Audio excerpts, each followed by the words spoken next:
Hello Gelovers, welcome back to my channel Trending Gelo. Kali ini kita akan rangkum alur serial web berbahasa Telugu dengan judul Galivana.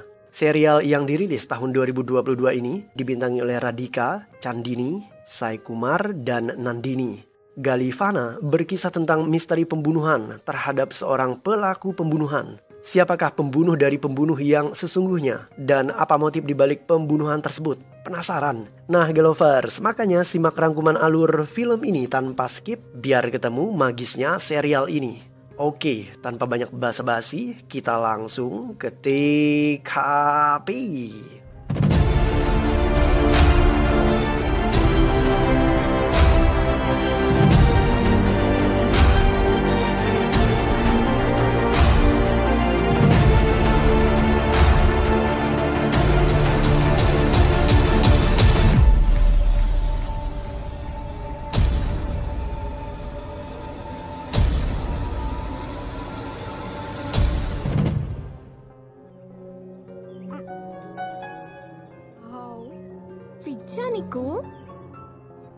Ajay dan Gita jatuh cinta sejak SMA. Hubungan mereka akhirnya berlanjut ke jenjang pelaminan. Tetapi sebuah tragedi terjadi. Seminggu setelah menikah, mereka berdua berbulan madu di kota Vizag, tetapi keduanya tewas terbunuh.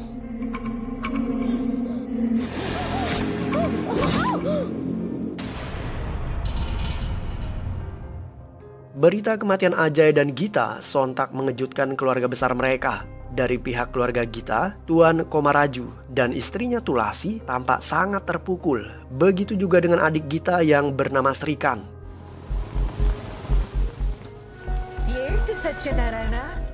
Sementara itu, dari pihak keluarga Ajay, Nyonya Saraswati juga terlihat syok berat. Ia segera menghubungi kedua anaknya, yaitu Sravani dan Martan. Martan yang kebetulan tinggal di kota Vizag segera membawa istrinya Jyoti ke rumah sakit. Mereka seakan tidak percaya ketika melihat jenazah Ajay dan Gita terbujur kaku di kamar mayat.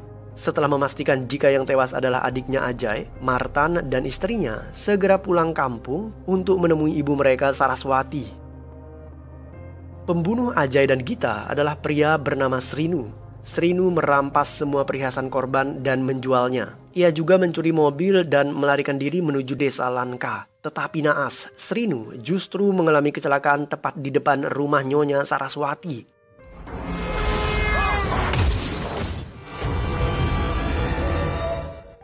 Martan bersama Jyoti dan Sravani segera menolong korban kecelakaan. Martan menelpon ambulan namun cuaca sedang buruk dan sinyalnya mengalami gangguan. Ia kemudian bergegas ke rumah tetangganya Tuan Komaraju untuk meminta obat-obatan karena stok persediaan obat di rumah mereka sudah habis. Saat masuk ke rumah Tuan Komaraju, Martan melihat berita di TV yang mempertontonkan identitas pelaku pembunuhan terhadap Gita dan Ajay. Martan mengenali wajah pelaku dan ia sadar jika korban kecelakaan yang sedang mereka tolong saat itu adalah pembunuh adiknya Ajay.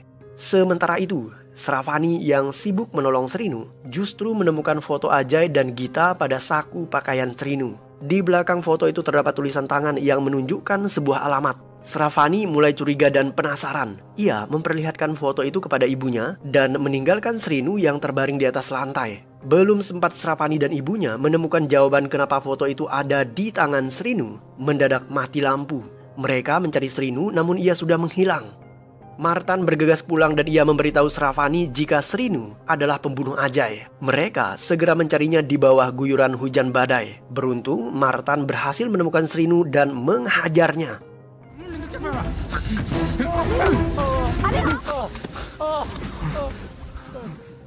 Seketika, semua keluarga korban berkumpul di sana, termasuk sopir Tuan Komaraju. Agar tidak ketahuan polisi, mereka membawa Srinu ke kandang sapi milik Tuan Komaraju. Di sana, Sravani menjahit luka Srinu. Kebetulan, Sravani adalah seorang perawat. Di pergelangan tangan Srinu ditemukan gelang milik Gita yang membuat Jyoti larut dalam kesedihan dan mulai menangis. Jyoti pernah memberikan gelang itu kepada Gita sebagai hadiah pernikahan mereka. Setelahnya, Jyoti menyarankan agar Srinu dibunuh karena orang sepertinya tidak pantas untuk hidup. Ide Jyoti ternyata disetujui oleh semua orang kecuali Sravani. Sravani berusaha mencegah tindakan mereka. Menurut Sravani, apapun alasannya membunuh adalah tindak kriminal. Selain itu, jika mereka membunuh Srinu, apa bedanya mereka dan penjahat seperti Srinu? Setelah mendengar ucapan Sravani, mereka akhirnya batal membunuh Srinu.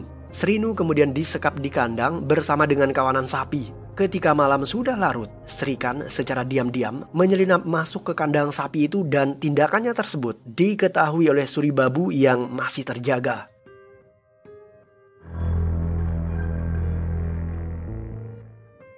Keesokan paginya, Srapani memeriksa keadaan Srinu, tetapi ia justru menemukan Srinu sudah tewas bersimbah darah.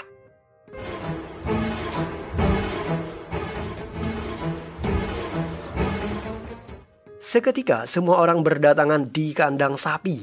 Menurut Sravani, salah satu dari mereka pasti pembunuh Srinu. Tidak hanya mereka bertujuh, Srikan juga bisa menjadi tersangka karena Srikan terlihat oleh Suribabu menyelinap masuk ke kandang sapi itu.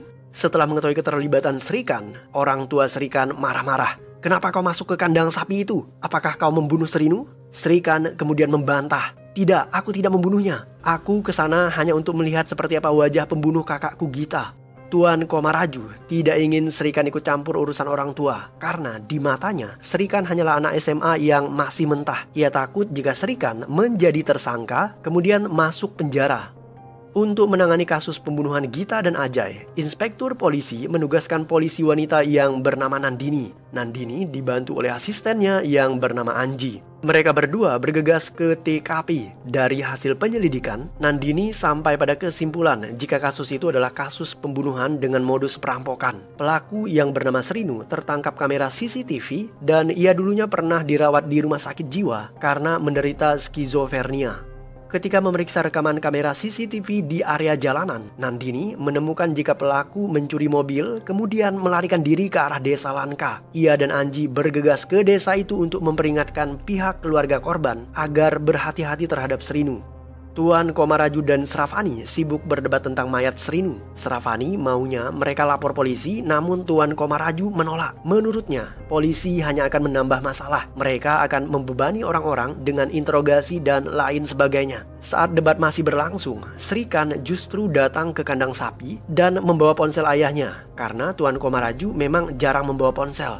Komaraju ternyata dihubungi oleh polsek setempat. Kapolsek yang bernama Satyanara menyampaikan kabar bahwa polisi Nandini akan mengunjungi kediaman Tuan Komaraju untuk menyelidiki kasus tewasnya Gita dan Ajay. Mereka semua panik karena polisi akan segera tiba. Agar tidak ketahuan, mereka berniat untuk menyembunyikan mayat Srinu dan mobil curiannya. Tetapi di depan rumah Komaraju, wartawan sudah berdatangan. Mereka mulai mengambil foto dan video dari keluarga itu. Tetapi Tuan Komaraju segera mengusirnya. Setelah wartawan pergi, mereka memasukkan mayat Srinu di dalam peti kayu tempat pakan ternak. Sementara mobilnya, mereka sembunyikan menggunakan terpal plastik yang dilumuri lumpur agar tidak mencolok. Ketika menyembunyikan barang bukti, jempol kaki Saraswati terluka akibat tertimpa balok kayu. Polisi Nandini tiba di kediaman Saraswati. Ia menatap curiga ke arah mobil yang disembunyikan oleh Komaraju dan komplotannya. Beruntung, ia tidak memeriksanya. Nandini kemudian masuk ke dalam rumah dan ia disambut oleh Nyonya Saraswati dengan sikap yang dingin. Saraswati tidak menyukai polisi karena mereka dianggap gagal melindungi keamanan masyarakat dan anaknya Ajay. Menanggapi sikap dingin Saraswati, Nandini memperingatkan keluarga itu agar berhati-hati karena berdasarkan pantauan kamera CCTV, Srinu bergerak menuju ke desa Lanka. Nandini mengkhawatirkan keselamatan keluarga Saraswati dan Tuan Komaraju. Nandini juga sempat menanyakan jempol kaki Saraswati yang terluka. Saraswati segera menimpali dengan mengatakan, "Oh, ini luka lama dan kembali berdarah ketika saya pergi ke kandang sapi. Kebetulan sapi Komaraju baru saja beranak." Setelah keluar dari rumah Saraswati, Nandini melanjutkan kunjungannya ke rumah Tuan Komaraju. Kebetulan rumahnya tidak jauh dari rumah Saraswati. Tidak banyak info yang didapat Nandini di sana. Nandini kembali menyampaikan pesan yang sama kepada Komaraju agar berhati-hati terhadap Srinu. Ia tidak tahu jika Srinu sudah tewas dibunuh. Suribabu adalah pembantu di rumah Tuan Komaraju. Suribabu mengetahui apa yang terjadi di rumah majikannya. Ia kemudian menceritakan semuanya itu kepada istrinya yang bernama Safitri. Babu mengaku melihat Serikan masuk ke kandang sapi ketika larut malam. Mengetahui hal itu, Safitri mengajak suaminya Babu untuk memeras keluarga itu. Martan dan Komaraju bahu-membahu memindahkan mayat Srinu. Setelah dibungkus rapi, mayat itu kemudian diangkut menggunakan traktor. Di tengah perjalanan, mereka justru bertemu dengan Nandini. Nandini ternyata datang kembali ke desa itu dan ia menghentikan traktor yang dikendarai oleh Martan. Ketika Tuan Komaraju turun dari traktor, Nandini memintanya untuk membuat ramuan obat yang bisa menyembuhkan anggota keluarganya yang sedang sakit. Kebetulan Tuan Komaraju sangat terkenal dengan kemampuan meracik herbal di desanya. Komaraju tentu saja menyanggupi permintaan Nandini. Setelah itu, Nandini pergi meninggalkan mereka tanpa mengecek apa yang ada di belakang traktor. Tuan Komaraju tiba di sebuah lahan kosong miliknya. Ia adalah orang terkaya di desa itu dan mempunyai kebun kelapa yang sangat luas. Komaraju dan Martan disusul oleh Nyonya Saraswati, Jyoti, dan Tulasi. Mereka punya rencana brilian untuk menyembunyikan mayat dan juga barang bukti. Tuan Komaraju mulai menggali menggunakan ekskavator. Mereka memasukkan mayat Srinu ke dalam mobil dan membenamkan mobil itu di dalam tanah.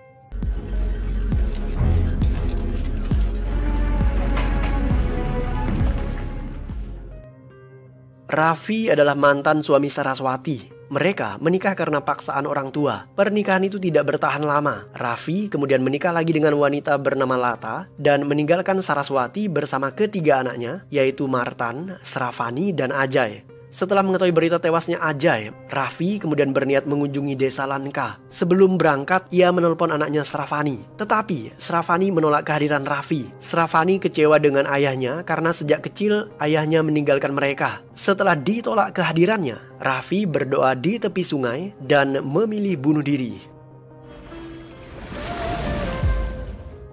Serikan adalah remaja yang sifatnya masih kekanak-kanakan. Ia sering dimarahi oleh ayahnya. Serikan menyukai Sravani. Ia berniat menciumnya, tetapi Sravani menampar Serikan karena dianggap kurang ajar. Ketika pulang ke rumahnya, Sravani menemukan abangnya Martan dan istrinya Jyoti bersiap pulang ke kota Vizag karena ada urusan mendesak. Sebelum menikah dengan Martan, Jyoti adalah seorang janda beranak satu. Ia gagal mendapatkan hak asuh anaknya. Karena itulah mereka buru-buru pulang untuk mengurus persidangan hak asuh anak. Polisi Nandini menyaksikan berita tentang keluarga korban di televisi. Di sana terpampang jelas video Saraswati. Nandini kemudian menyadari satu hal. Pada video tersebut, jempol kaki Saraswati terlihat baik-baik saja dan tidak ada luka. Padahal saat Nandini datang ke rumah Saraswati, ia melihat jempol kakinya terluka dan Saraswati mengatakan bahwa luka itu adalah luka lama. Nandini sadar jika keluarga itu menyembunyikan sesuatu darinya. Ketika sedang beres-beres rumah, Saraswati menemukan pisau berlumuran darah di bawah kasur Martan. Saraswati ketakutan. Jangan-jangan Martan yang membunuh Srinu. Ia segera menelpon Jyoti, istri Martan. Jyoti menyarankan ibu mertuanya untuk mengubur pisau itu. Sravani mendengar percakapan mereka. Ia membuntuti ibunya, kemudian mengambil pisau yang dikubur tadi dan membuangnya ke sungai.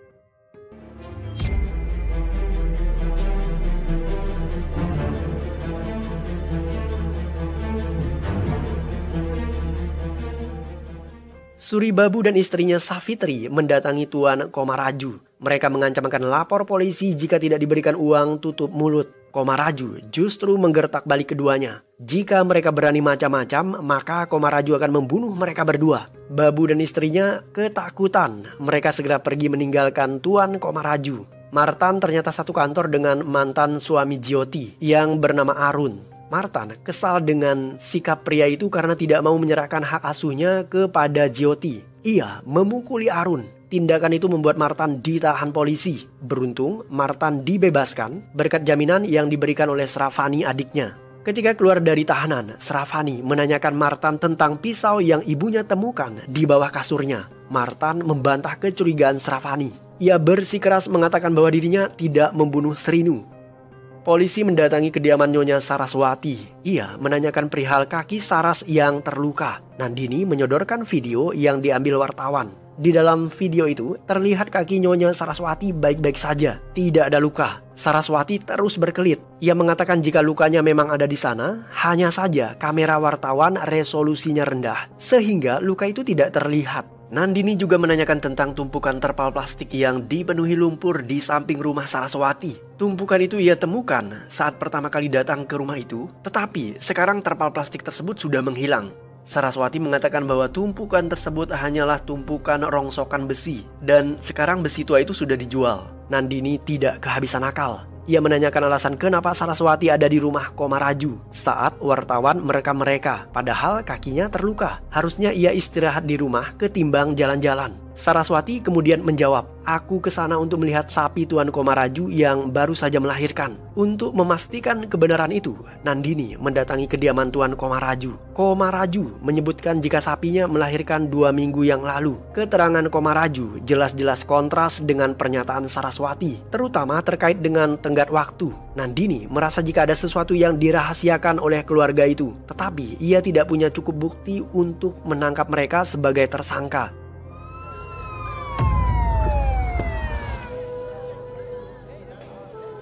Isak tangis keluarga Komaraju dan Saraswati pecah ketika mereka menyambut kedatangan jenazah korban yang baru selesai diautopsi. Jenazah itu kemudian dikremasi. Di saat bersamaan, keluarga Sravani justru mendapat berita duka tambahan setelah mengetahui jika ayah Sravani yang bernama Raffi ditemukan tewas bunuh diri di sungai. Sravani menyukai pasien yang bernama Dev. Dev juga punya perasaan yang sama. Mereka sering curhat berdua. Hanya saja, akhir-akhir ini Dev agak sedikit frustasi karena sakit yang ia derita membuatnya lumpuh dan tidak bisa berjalan. Suatu malam, Sravani curhat kepada Dev tentang pisau yang ibunya temukan di kamar Martan. Chat antara Dev dan Sravani disadap oleh Srikan. Ia kemudian mengirim bukti percakapan itu kepada polisi Nandini. Srikan melakukan itu karena 2 hal. Pertama, cintanya pernah ditolak oleh Nandini. Dan yang kedua, ia ingin membuktikan kepada polisi jika keluarga Srikan tidak terlibat dengan pembunuhan Srinu. Setelah mendapatkan screenshot bukti percakapan Sravani dan Dev, Nandini dan anggota polisi menggeledah rumah Saraswati. Mereka menemukan karpet dengan bercak darah. Kebetulan darah itu adalah darah Srinu yang sempat dirawat di rumah mereka ketika ia mengalami kecelakaan. Nandini juga menggeledah kandang sapi Komaraju. Di sana ia menemukan tempat pakan ternak dan benda itu sangat sesuai untuk meletakkan mayat seseorang. Hanya saja Nandini tidak mendapatkan bukti apapun di sana. Nandini kemudian teringat akan traktor yang dibawa oleh Martan dan juga Komaraju. Ia memeriksa jejak ban traktor tersebut dan menemukan sebuah lahan kosong. Pada lahan itu terdapat bekas tanah galian yang masih baru. Nandini memerintahkan polisi untuk menggali. Mereka kemudian menemukan mobil dan juga mayat Srinu.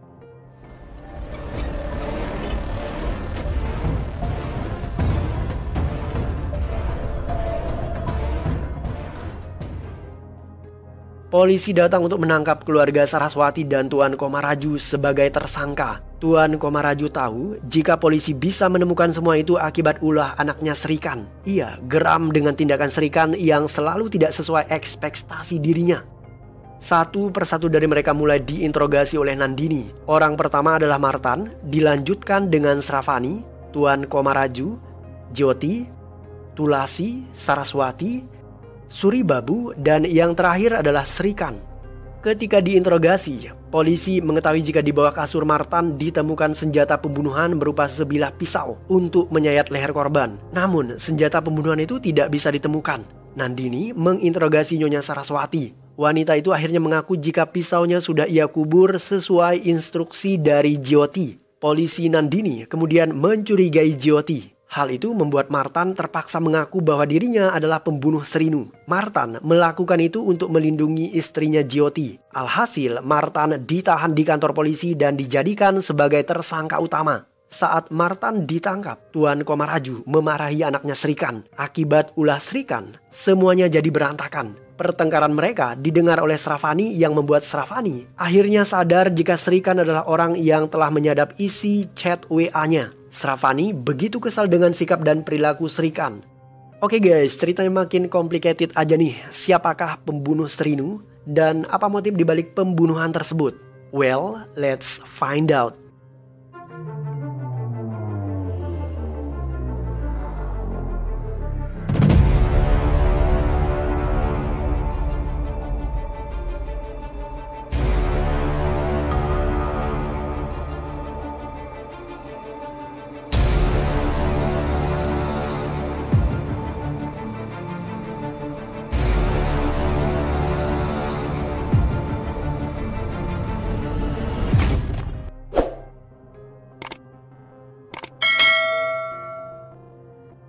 Sravani memutar video yang direkam oleh keponakannya sehari sebelum pernikahan antara Ajay dan Gita. Video itu memperlihatkan rekaman saat Tuan Komaraju marah besar kepada Ajay. Tuan Komaraju melarang Ajay menikah dengan Gita. Sravani penasaran kenapa Tuan Raju harus melarang pernikahan tersebut. Ketika ditanya, Tuan Komaraju mengaku jika ia menolak pernikahan itu karena ayah Ajay yang bernama Raffi adalah pria yang tidak bertanggung jawab. Raffi meninggalkan keluarganya demi mengejar wanita muda. Komaraju tidak ingin Ajay memperlakukan Gita seperti itu. Karena itulah Komaraju menolak pernikahan tersebut. Sravani tidak puas dengan jawaban Komaraju. Ia kemudian mendatangi Srikan dan mengancamnya. Srikan pernah menyadap WA Sravani dan hal itu melanggar hukum.